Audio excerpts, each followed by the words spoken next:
Russia's President Putin has offered to help resolve the Iran nuclear issue. The Kremlin has said President Putin informed President Trump of Moscow's readiness to use its ties with Iran to support nuclear negotiations. Kremlin spokesperson Dmitry Peskov said Russia's close partnership with Tehran places it in a position to assist in reaching a settlement over Iran's nuclear program. The offer underscores Russia's intent to play a larger role in regional diplomacy.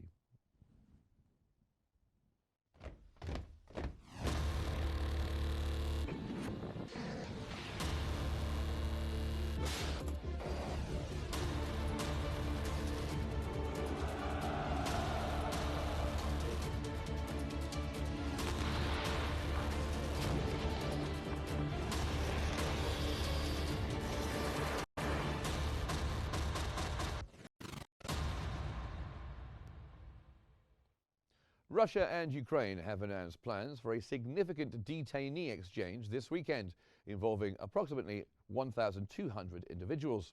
During a video conference, President Putin of Russia, President Putin's aide Vladimir Medensky confirmed in details of the exchange, which follows recent talks in Istanbul. Ukrainian President Volodymyr Zelensky stated that the exchange would occur under a 500 for 500 formula, focusing on vulnerable groups such as the wounded and those under 25.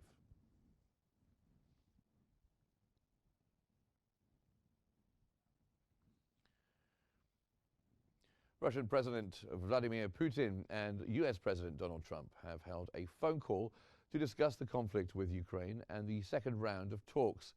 Their discussions focused on recent Ukrainian attacks on Russian civilians and the second round of negotiations between the two nations. That comes as the Kremlin aide, Yuri Ushakov, confirmed that the conversation addressed these critical issues, highlighting the tensions surrounding the conflict.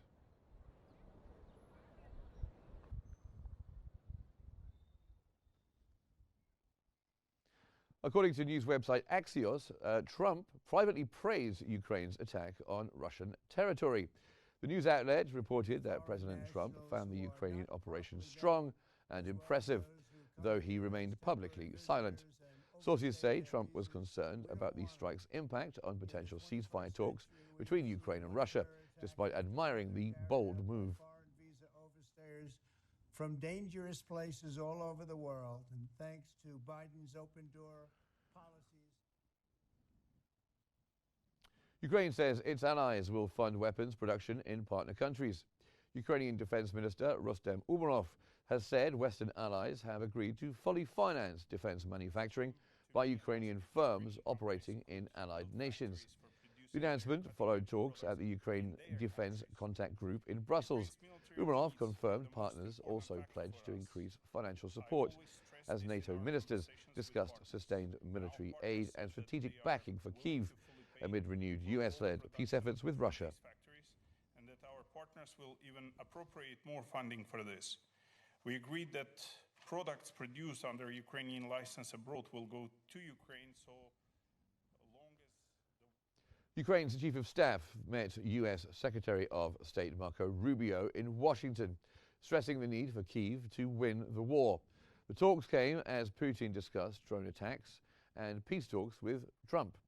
Ukrainian President Volodymyr Zelensky's chief of staff, Andriy Yermak, has met U.S. Secretary of State Marco Rubio in Washington. Yermak emphasized the critical importance of Ukraine winning the conflict. Russia continue attack our civilians. We are very appreciate that nevertheless of the lot of circumstances, President Trump continue to work and continue to demonstrate that he really wants to. North Korea and Russia are deepening ties in Pyongyang with a meeting amid the Ukraine war. North Korean leader Kim Jong-un met with Russian Security Council Secretary Sergei Shoigu in Pyongyang, reaffirming North Korea's full support for Russia in the Ukraine conflict and broader global affairs. State broadcaster KRT aired footage of the meeting, which also focused on expanding strategic cooperation between the two nations. Their talks come a year after Russian President Vladimir Putin visited North Korea, during which a mutual defense treaty was signed. 조선민주주의 인민공화국 정부는 앞으로도 우크라이나 문제를 비롯한 모든